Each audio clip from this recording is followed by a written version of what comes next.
Let me show you how we can take screenshots on Samsung Galaxy S25. We have several methods that allow us to capture a screenshot. The most basic one is by using the shortcut with buttons. So we can press the power button and volume down the button at the same time, and it looks like this. This is how we can capture a screenshot, one of the methods. Another method that allows you to capture a screenshot is by using the palm swipe gesture. So with your palm, you can swipe from the left side to the right side of the phone, or from the right side to the left side of the phone. So for example, it looks like this. This is how we can capture a screenshot. Now, in order to make it work, we need to make sure that the palm gesture is actually enabled in the settings. So you can go to the settings, scroll down to advanced features, then go to motions and gestures, and then at the bottom we have palm swipe to capture.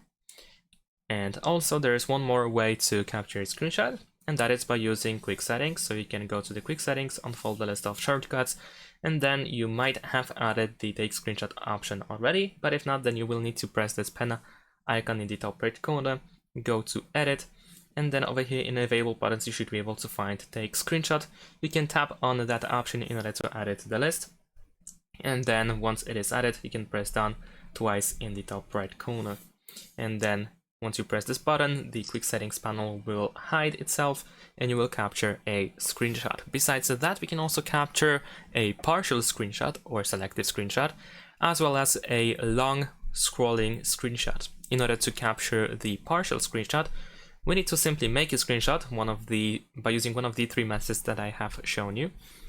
Or if you know any other additional option, then of course do that as well. And then press this icon with the square and pen. And now we can select the area that we wish to capture, like this.